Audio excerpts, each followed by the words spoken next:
Evet, asansörümüz geliyor.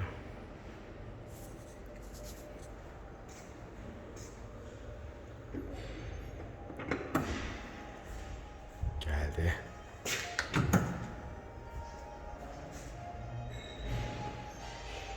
Lazer tavanlarımız, nokta paslanmaz kabinimiz,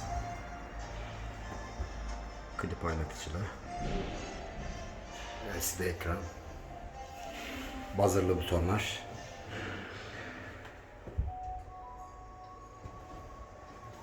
kapılarımızı kapatalım.